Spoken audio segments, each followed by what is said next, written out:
ప్రభువా ఈ సమయంలో కొన్ని విషయాలు మాతో మీరు మాట్లాడండి. నీ మాటలు నమ్మదగినవి, నీ మాటలు బలపరిచేవి, నీ మాటలు ఆదరణ కలిగించేవి తండ్రి. నీ మాటలో ఆదరణ ఉన్నది, నీ మాటలో అద్భుతాలు ఉన్నాయి, ఆశ్చర్యమైన కార్యాలు ఉన్నాయి. ప్రభువా ఇక్కడ కూడిన ప్రతి ఒక్కరితో మీరు మాట్లాడండి, నాతో మాట్లాడండి, ప్రతి ఒక్కరిని సంధించమని సరిచేయమని యేసు నామములో అడిగి వేడుకుంటున్నాము తండ్రి. హల్లెలూయా. యాకోబు పత్రిక 2వ అధ్యాయం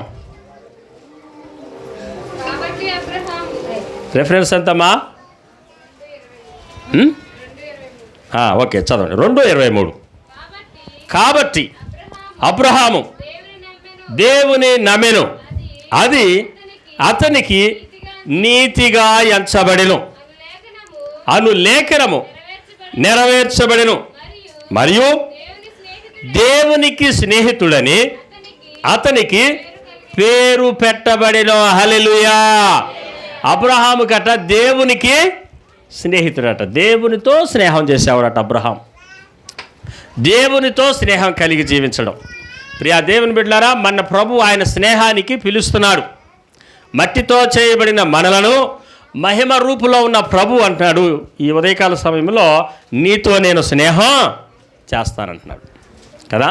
మహిమోన్నతుడైన ప్రభువు నిత్యము ఆనందంలో తేలియాడే దేవుడు, పరలోక మహిమలో ఉండే దేవుడు, నిత్య మహిమలో ఉండే దేవుడు భూమి మీద ఉన్న మట్టితో చేయబడిన మనలను స్నేహితులుగా పిలుస్తున్నాడు. హల్లెలూయా. స్నేహితులు ఎలా ఉంటారు? స్నేహితులు ఎలా ఉంటారండి? చాలా క్లోజ్గా ఉంటారు కదా. స్నేహితులకి అన్ని విషయాలు చెప్తారంటగా, నిజమేనా? నిజమేనా? ఎవరికి చెప్పని విషయం కూడా స్నేహితులు చెప్తారు కదా. అవునా కదండి. రహస్యాన్ని స్నేహితులు చెప్తారు. హృదయంలో దాచుకున్న రహస్యాన్ని స్నేహితులతో పంచుకుంటారు. నేను ఇలా చేశాను రా, నేను అలా చేశాను, నేను ఇలా చేయబోతున్నాను, నేను ఇలా చేస్తున్నాను అని కొంతమంది చెప్పుకుంటూ ఉంటారు. కొంతమంది నేను ఇల్లు కడుతున్నాను, లేకపోతే నేను పిల్లకి పెళ్లి చేయాలనుకుంటున్నాను, లేకపోతే అని వారు హృదయంలో ఉన్న స్పందనని స్నేహితులతో పంచుకుంటారు. పంచుకుంటారా లేదా? ఏమండి పంచుకోరా? స్నేహితులు కలిసినప్పుడు ఆ ఆనందం వేరు, ఆ సంతోషం వేరు. నువ్వేం చేస్తున్నావు, నీ పని ఏంటి, నువ్వు ఎక్కడుంటున్నావు, నీకు రాబడి ఎంత, తగులుబడి ఎంత, నీ పిల్లలు ఏం చేస్తున్నారు, నువ్వు ఏ పొజిషన్లో ఉన్నావు అని స్నేహితులు కలుసుకుంటారు. హల్లెలూయా. హల్లెలూయా. కలుసుకున్నప్పుడు ఎంతో కొన్ని విషయాలు మాట్లాడుకుంటారు. వాళ్ళు చదువుకున్నప్పుడు విషయాలు కానీ, పెళ్ళైన తర్వాత ఎలా ఉంది, ఇప్పుడు పరిస్థితి ఎలా ఉంది అని కొన్ని విషయాలు మాట్లాడుకుంటారు. కొంతమంది మాట్లాడుకుంటూ ఉంటే అనిపిస్తుంది అప్పటి రోజులే బాగున్నాయి అంటారు. ఎప్పటి రోజులండి? జరిగిపోయిన రోజుల గురించి మాట్లాడుకుంటారు. ఎందుకంటే ఇప్పుడు కొన్ని సమస్యలు వచ్చి ఉంటాయి, కొన్ని బాధలు వచ్చి ఉంటాయి. కొంతమందికి ఆనందం, కొంతమందికి దుఃఖం, కొంతమందికి వేదన, కొంతమందికి బాధ. అది ఒకప్పుడు రోజుల గురించి మాట్లాడుకుంటారు స్నేహితులు కలిసినప్పుడు. పిల్లలు కంట్రోల్ చేయండి. కనుక ప్రియ దేవుని బిడ్డలారా, ఒకప్పుడు రోజుల గురించి వారు చర్చించుకుంటారు, జరగబోతున్న రోజుల గురించి కూడా వారు చర్చించుకుంటారు. స్నేహితులు కలిసినప్పుడు కొన్ని క్లోజ్, ఎవరితో చెప్పని రహస్యాలు కూడా స్నేహితులకు మాత్రమే చెప్తారు. మీరు చూసారా?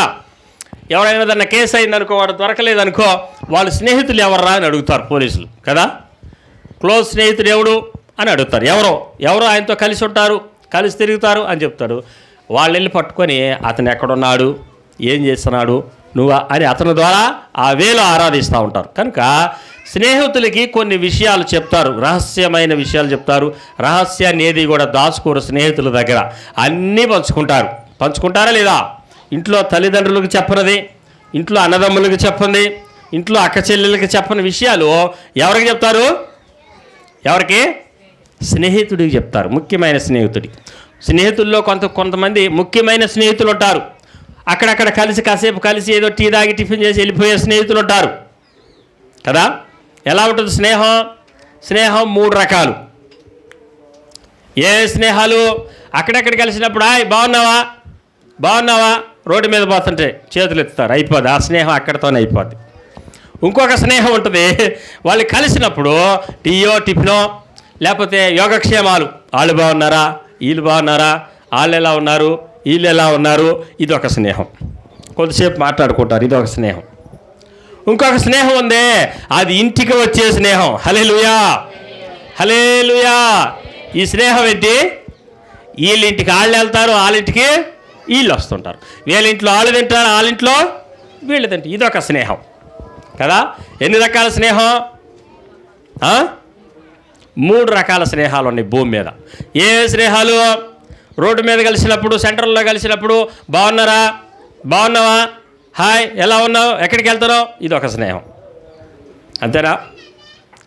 కలిసి కాసేపు కలిసి జీవించడం, వాళ్ళతో కలిసి కూర్చొని మాట్లాడుకోవడం, కలిసి కూర్చొని ముచ్చటించుకోవడం, యోగక్షేమాలు కనుక్కోవడం, అది ఎలా ఉంది, ఇది ఎలా ఉంది, ఏం పంట వేసావు, పొలం ఎప్పుడు దున్నావు కదా, ఏ మందు కొడుతున్నావు, వాళ్ళు ఎలా ఉన్నారు, వీళ్ళు ఎలా ఉన్నారు, ఆ ఊర్లో వాళ్ళు ఎలా ఉన్నారు, ఈ ఊర్లో వీళ్ళు ఎలా ఉన్నారు, ఇది ఒక స్నేహం. కానీ కలిసి భోజనం చేసే స్నేహం ఇది. హల్లెలూయా. గత రాత్రి ప్రభు బల్ల అంటే సంఘం అంతా కలిసి ప్రభు శరీరంలో పాలు పంచుకునే సంఘం. హల్లెలూయా. ఇది కలిసే సహవాసం. ఇదే సహవాసం. ఈ కలిసే సహవాసం ఏం చేస్తారంటే మానక కూడుకుంటారు. కలవాలనుకున్నవాడు, దేవుని సహవాసాన్ని విడిచిపెట్టకూడదు అనుకున్న వాళ్ళు ఏం చేస్తారంటే మానక కూడుకుంటా ఉంటారు ప్రభు బల్లకి. మానక ప్రభు బలలో చేయి వేస్తారు, ఇది ఒక సహవాసం. అప్పుడప్పుడు చేయి వేసేవాళ్ళు అదొక సహవాసం. అప్పుడప్పుడు కలిసి వెళ్ళిపోయేవాళ్ళు అదొక సహవాసం. మనం ఏ సహవాసంలో ఉన్నావు దేవునితో? హల్లెలూయా. సంఘంలో కూడా చూడండి, కొన్నిసార్లు అప్పుడప్పుడు వస్తారు, వాళ్ళకి గుర్తున్నప్పుడు, వాళ్ళకి ఏ పని లేనప్పుడు, వాళ్ళకి ఏదో ఆపద వచ్చినప్పుడు, వాళ్ళకి ఏదో బాధ వచ్చినప్పుడు ఏదో దేవుని మందిరానికి వస్తారు, ప్రార్థన చేస్తారు, సేవకులు సంఘం అంతా ప్రార్థన చేస్తుంది, వాళ్ళ సమస్య పోద్ది, ఇక మళ్ళీ ప్రార్థనకి రావాల్సిన అవసరం ఉండదు వాళ్ళకి. అదొక సహవాసం దేవునితో కదా. వాళ్ళ బాధ ఉన్నప్పుడు వచ్చి 1 రోజు 2 రోజులు మందిరంలో గడుపుతారు, ప్రార్థనలు చేయించుకుంటారు, ప్రభు దగ్గర క్షమాపణ పొందుతారు, వెళ్ళిపోతారు. అదొక సహవాసం. కానీ ప్రభుతో అంటుకట్టబడే సహవాసం. హల్లెలూయా, హల్లెలూయా. మానక నిత్యము దేవునితో సహవాసం. ప్రతి కూడికలో నేను ఉండాలి, ప్రతి ఆరాధనలో నేనుండాలి, ప్రతి ఆన్లైట్కి నేనుండాలి, ప్రతి బలలో నేనుండాలి. ఇదొక సహవాసం, మానక కూడుకునే సహవాసం. మరి మనం ఏ సహవాసంలో ఉన్నాం? ఒకసారి మనల్ని మనం విమర్శించుకోవాలి. అబ్రహాం అట దేవునికి స్నేహితుడని అతనికి పేరట. చప్పట్లు కొట్టండి గట్టిగా ఒకసారి. స్నేహితులు, రకరకాల స్నేహితులు ఉన్నారు కదా. సమస్య వచ్చిందంటే అటువైపు చూడరు ఆ స్నేహితులు. అన్నీ మంచిగా ఉంటేనే కలిసి ఉంటారు ఆ స్నేహితులు కదా. అన్నీ మంచిగా ఉన్నప్పుడు ఏదైనా సమస్య వచ్చింది, బాధ వచ్చిందంటే అటు పోతే వాడు ఏం అడుగుతాడో, నన్ను వాడికి ఏం పెట్టాల్సి వస్తుందో, వాళ్ళకి ఏం ఇవ్వాల్సి వస్తుందని అటు కూడా తిరిగి చూడడం. ఉండి కూడా లేరు అనిపిస్తారు కదా. ఫోన్ చేసి ఇంట్లోనే ఉంటాడు కానీ లేడు అనిపిస్తారు. కానీ అదొక సహవాసం కదా. కానీ ప్రభు అంటున్నాడు ఈ ఉదయకాల సమయంలో, నిన్ను విడువను ఎడబాయను. హల్లెలూయా.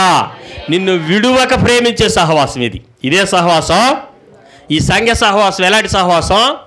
నిన్ను విడువక ప్రేమించే సహవాసం. నిన్ను విడువను ఎడబాయనన్న సహవాసం ఇది. మరి ఏ సహవాసం కావాలి మనకి? ఏ సహవాసం కావాలండి? ఈ రోజుల్లో సహవాసాలు చెడగొట్టే సహవాసాలు, పడగొట్టే సహవాసాలు, ఆత్మీయ జీవితాన్ని పాడు చేసే సహవాసాలు కదా. ప్రియ దేవుని బిడ్డలారా, ఏ సహవాసంలో మనం ఉంటున్నామో ఒకసారి జ్ఞాపకం చేసుకుందాం. అబ్రహాం అట దేవునికి స్నేహితుడట. అబ్బా, స్నేహితులు కలుస్తారు, మాట్లాడుకుంటారు, ఒకరినొకరు అర్థం చేసుకుంటారు, ఒకరికొకరు సహాయం చేసుకుంటారు, ఒకరికి మాట ఒకళ్ళు వింటారు. అవునా కదా? వింటారా లేదండి? దొంగతో స్నేహం చేస్తాడు, తాగుబోతో స్నేహం చేస్తాడు కదా. ఏ జాతి పక్షి ఆ జాతితో, ఏ జాతి జంతువు ఆ జాతితో సహవాసం చేస్తారు, కలిసి జీవిస్తారు. మనం విశ్వాసితో సహవాసం చేయాలి. మన వెలుగు సంబంధంలో వెలుగుతో సహవాసం చేయాలి కదా. వెలుగు సంబంధమా, చీకటి సంబంధమా? వెలుగు సంబంధం. మరి ప్రభు అంటున్నాడు, నేను పరిశుద్ధుడను, మీరు పరిశుద్ధులైనుడి. నేను పరిశుద్ధుని కనుక నాతో సహవాసం చేయాలి అంటే మీరు ఎలా ఉండాలి? పరిశుద్ధంగా ఉండాలి, ప్రేమ కలిగి ఉండాలి, పరిశుద్ధతతో ప్రభుని స్తుతించాలి, దేవుని నామాన్ని కనపరచాలని ప్రభువు కోరుకుంటున్నాడు. అయితే అబ్రహాముకి ఏం పేరుందా? దేవునికి స్నేహితుడట. దేవునికి స్నేహితుడట. బా, దేవునికి స్నేహితుడట. అబ్రహాములో ఏమి క్వాలిటీస్ ఉన్నాయని, అబ్రహాములో ఏం చూసి దేవుడు అబ్రహాంతో స్నేహం చేయాలని ఇష్టపడ్డాడు? మనం భూమి మీద ఉన్న దేవుడు పరలోకంలో ఉన్నాడు. ఎక్కడున్నాడు? పరలోక మహిమలో ఉన్నాడు దేవుడు. తండ్రి కుడిపార్శాన ఆసీనుడై ఉన్నాడట. తండ్రి దేవుని దగ్గరికి ఎవరు కోట్ల కోట్ల దూతలు ఉన్నప్పటికీ, అక్కడ కెరాపులు స్వరూపులు ఉన్నప్పటికీ, అంటే వారి వారి స్థానాలను బట్టి అధికారాలు కలిగి ఉన్న దూతలు ఉన్నాయి. అవి కూడా దేవుని దగ్గరికి వెళ్ళడానికి రావడానికి అవకాశం. అందుకే తిమోతి పత్రికలు అంటాడు, ఎవరూ సమీపింపరాని తేజస్సులో ఉన్న దేవుడు. హల్లెలూయా. ఎవరు కూడా దేవుని దగ్గరికి వెళ్ళేవాళ్ళు లేరు, వచ్చేవాళ్ళు లేరట. దేవుని దగ్గరికి ఎవరూ సమీపింపరాని తేజస్సులో ఉన్న దేవుడు భూమి మీద ఉన్న మానవులైన మనని సహవాసం చేయమంటున్నాడు. హల్లెలూయా, హల్లెలూయా. ఆ సహవాసానికి మన పిలుస్తున్నాడు. అబ్రహాములో ఉన్న ఏ క్వాలిటీని చూసి దేవుడు సహవాసం చేశాడు? అబ్రహాములో ఉన్న ఏ బుద్ధిని చూసి దేవుడు సహవాసం చేశాడు? అబ్రహాములో ఉన్న ఏ అలవాట్లు దేవునికి నచ్చినాయి అంటే ఒక విషయం చెప్తా, జాగ్రత్తగా వినండి. ఆదికాండం 18వ అధ్యాయం, ఆదికాండం 18వ అధ్యాయం 19వ వచనం ఒకసారి చదవండి. ఎట్లనగా యెహోవా అబ్రహామును గూర్చి చెప్పినది అతనికి కలుగజేయునట్లు తన తరువాత తన పిల్లలను, తన ఇంటి వారిని నీతిని న్యాయమును జరిగించుచు యెహోవా మార్గమును గైకొనుటకు అతడు వారికి ఆజ్ఞాపించెను. అబ్బా, చప్పట్లు కొడదాం ఒకసారి గట్టిగా అబ్రహాం గారికి, గట్టిగా. ఎందుకు చప్పట్లు కొట్టారు? ఏం అర్థమైంది? ఏదో అయ్యగారు కొట్టమని నేను కొట్టా, అయిపోయిందా? లేదా మా పక్కన వాళ్ళు కొడుతున్నారు, నేను కొట్టా. మళ్ళీ ఒకసారి చదవమా. ఎట్లనగా యెహోవా అబ్రహామును గురించి సాక్ష్యం చెబుతున్నాడు. చెప్పినది అతనికి కలుగజేయునట్లు తన తరువాత తన పిల్లలను, తన ఇంటి వారిని నీతి న్యాయమును జరిగించుచు యెహోవా మార్గమును గైకొనుటకు అతడు వారికి ఆజ్ఞాపించాడట. హల్లెలూయా. అబ్రహాం గారట తన ఇంట్లో పనివారిని, ఆ ఇంట్లో పని వాళ్ళే 100 మంది మంచి యవనస్తులట, బలము కలిగిన వారిని ఏరితే 318 మంది ఉన్నారట యుద్ధం చేయగలిగిన వారు. మరి యుద్ధం చేయని వాళ్ళు, ముసలోళ్ళు, చిన్నపిల్లలు, ఇంట్లో పని చేసే వాళ్ళే 100 మంది, 1000 మంది ఉన్నారట అబ్రహాం ఇంట్లో. అంటే గొర్రెల మందలు విస్తారంగా ఉండేవి, గొడ్లు విస్తారంగా ఉండేవి, పొలాలు విస్తారంగా ఉండేవి. ఆ ఇంట్లో పని చేసేవాళ్ళే, పొలాల్లో స్థలాల్లో పని చేసేవాళ్ళే 100 మంది ఉన్నారట. వాళ్ళందరినీ పిలిచి పెద్ద మీటింగ్ పెట్టాడట. ఇంట్లో ఉన్న వాళ్ళందరినీ పిలిచి పెద్ద మీటింగ్ పెట్టాడట. భార్యని, దాసదాసీల్ని, పిల్లల్ని అందరిని పిలిచి పెద్ద మీటింగ్ పెట్టి వాళ్ళకు ఒక మాట చెప్పాడట. ఏమని చెప్పాడో తెలుసా? ఏమని చెప్పాడు? మనం చెప్తాం, మన పని అయిపోతుంది అనుకున్నప్పుడు, నేను సరిపోతుంది అనుకున్నప్పుడు ఒక మాట చెప్తాం. ఏమని చెప్తాం? అయ్యా ఆడంత దాశ, ఆ బ్యాంకులో అంతున్నాయి, ఈ బ్యాంకులో ఇంతనే, ఆ పొలం నువ్వు తీసుకోరా, ఈ పొలం నువ్వు తీసుకో, నేను పోయిన తర్వాత గొడవలు పడమాకండి కదా, నేను ఉన్నప్పుడే పని చేస్తా, నేను ఉన్నప్పుడే రిజిస్ట్రేషన్ చేయించుకొని సంతకాలు పెడతా అని మనం బ్రతుకున్నప్పుడే మన ఆస్తులు, మన ప్రాపర్టీ పిల్లలకి పనిచేస్తాం. కానీ అబ్రహాం గారు ఏం పంచాడో తెలుసా? అందరినీ పిలిచాడట. పిలిచి పెద్ద మీటింగ్ పెట్టాడట. 100 మంది, 1000 మంది మీటింగ్ అయిపోయింది. అది ఏమని చెప్తున్నాడో తెలుసా? వాళ్ళందరినీ నా తర్వాత కూడా, అంటే నేను చనిపోయాక కూడా నా ఇంటిలో ఏం జరగాలంటే నీతి న్యాయం జరగాలి. చదవండి మళ్ళీ ఒకసారి. యెహోవా అబ్రహామును గూర్చి చెప్పినది అతనికి కలుగజేయునని తన తరువాత తన పిల్లలను, తన ఇంటి వారిని నీతి న్యాయములు జరిగించుచు యెహోవా మార్గములను గైకొనుటకు అతడు వారికి ఆజ్ఞాపించేశాడట. హల్లెలూయా. ఆజ్ఞ అంటే తప్పకుండా చేయాలి, పాటించాలి ఆజ్ఞ. అదే ఇప్పుడు గవర్నమెంట్ జీవో అంటున్నారు, అప్పుడేమో ఆజ్ఞ, యెహోవా ఆజ్ఞ అనేవాళ్ళు. అయితే ఇప్పుడు జీవో అంటున్నారు ఇంగ్లీష్లో, అది తెలుగులో ఆజ్ఞ. ఏమని ఆజ్ఞాపించాడట? నా తర్వాత కూడా నేను బ్రతుకున్నప్పుడే ఈ ప్రార్థనలు కాదయ్యా, నేను బ్రతుకున్నప్పుడే మంచిగా బ్రతకడం కాదు, నేను బ్రతుకున్నప్పుడే ఈ మంచి పేరు ఉండడం కాదు, నేను చనిపోయాక కూడా నా ఇంటిలో ఏం జరగాలి? నీతి, న్యాయము, యెహోవా మార్గాన్ని నడుచుకోవాలి ప్రతి ఒక్కరు కూడా. చిన్నలేమి, పెద్దలేమి, వృద్ధులేమి అందరూ కూడా. అబ్రాహాం బ్రతుకున్నప్పుడు ప్రార్థనలు జరిగినాయి. అబ్రాహాం బ్రతుకున్నప్పుడు దేవునికి భయపడేవాడు. అబ్రాహాము దేవునికి స్నేహితుడు. అబ్రాహాం చనిపోయిన తర్వాత పరిస్థితులన్నీ మారిపోయినాయి. ఆ ఇంట్లో అలా జరుగుతుంది, ఈ ఇంట్లో ఇలా జరుగుతుందని చెప్పుకోవడానికి వీల్లేదు. నా తర్వాత కూడా నేను ఎలా అయితే దేవుని క్రమాన్ని నడిపిస్తున్నానో, నేను ఎలా అయితే దేవునికి భయపడుతున్నానో, నేను ఎలా అయితే దేవుని మార్గంలో నడుచుకుంటున్నానో, నేను ఎలా అయితే దేవుని క్రమంలో ఉన్నానో, నా ఇంట్లో ఎలా అయితే నీతి న్యాయం జరుగుతుందో, నా తర్వాత కూడా, అంటే నేను లేకపోయినా నా ఇంట్లో ఏం జరగాలి? నీతి న్యాయమే. అక్రమంగా ఎవరో నడుచుకోవద్దు, భయం లేకుండా ఎవరు నడుచుకోవద్దు, దేవునికి భయపడకుండా ఎవరు ఉండవద్దు. దేవుని క్రమంలోనే ప్రతి ఒక్కరూ నా ఇంటిలో ఉన్నవారందరూ ఉండాలి.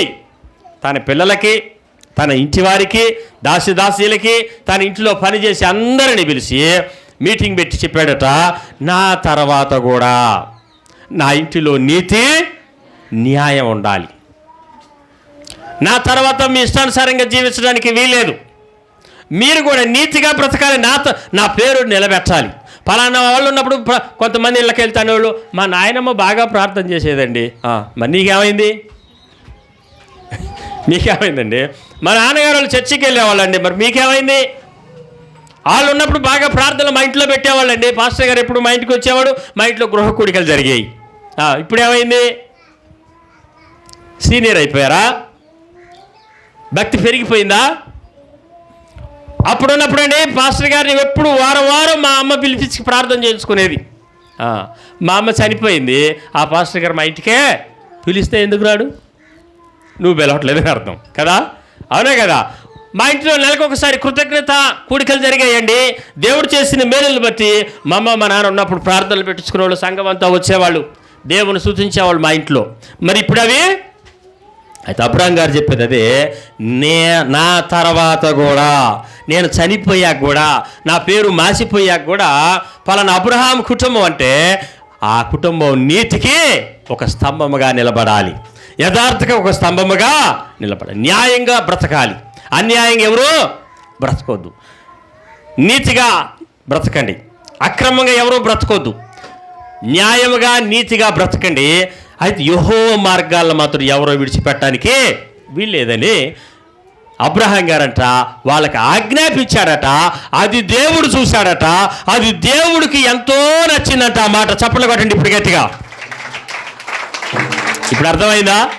నా భక్తి నాతోనే పోవటం కాదు, నేను చేసే ప్రార్థన నాతోనే అయిపోకూడదు, అది పిల్ల తరతరానికి అంటుకొని పోవాలి, అది రగులుకుంటా ఉండాలి. కొంతమంది ప్రార్థన వాళ్ళతోనే ఆగిపోద్ది, ఆ ఇంట్లో ఆ భక్తి వాళ్ళతోనే ఆగిపోద్ది. ఇక ఆ తర్వాత దేవునికి ప్రార్థన చేసేవాళ్ళు ఆ ఇంట్లో ఉండరు, మందిరానికి వచ్చేవాళ్ళు కూడా ఆ ఇంట్లో ఉండరు. ఆ భక్తి వాళ్ళతోనే ఆగిపోవద్దు. అబ్రహాం అదే చెప్పాడు వాళ్ళకి, ఈ భక్తి నాతోనే ఆగిపోవద్దు, ఈ నీతి నాతోనే ఆగిపోవద్దు, ఈ యథార్థత నాతోనే ఆగిపోవద్దు, యెహోవా మార్గం నాతోనే ఆగిపోవటానికి వీల్లేదు, నా తర్వాత కూడా. అబ్బా, ఆ మీటింగ్ పెడితే పరలోకంలో ఉన్న దేవుడట ఏం చెప్తాడా? అబ్రహాం ఎందుకు పెడతాడో మీటింగ్ అనుకున్నాడట.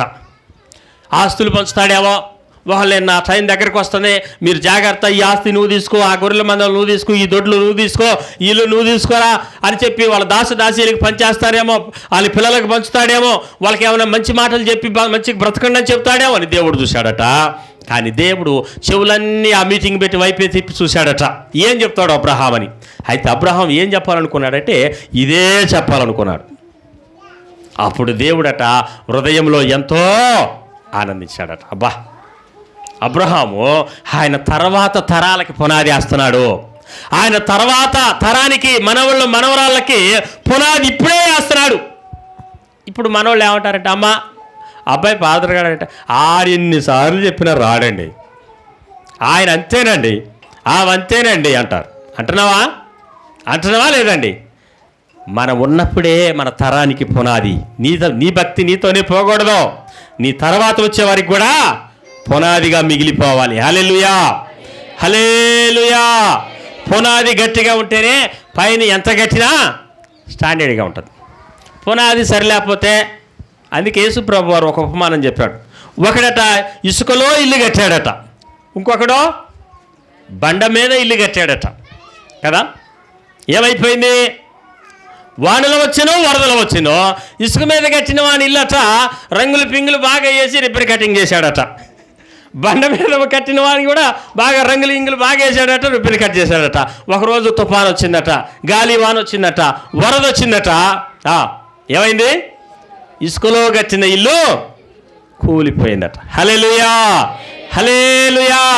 అందుకు ఒక పాట ఉంది కదా, ఇసుక మీద ఇల్లు కట్టకు అది కూలిపోతుంది, ఇసుక మీద ఇల్లు కట్టకు అది కూలిపోతుంది, బండ మీద ఇల్లు కట్టుకో అది స్థిరముగా ఉంటుంది, బండ మీద ఇల్లు కట్టుకో అది స్థిరముగా ఉంటుంది, ఇసుక మీద ఇల్లు కట్టకు అది కూలిపోతుంది, ఇసుక మీద ఇల్లు కట్టకు అది కూలిపోతుంది.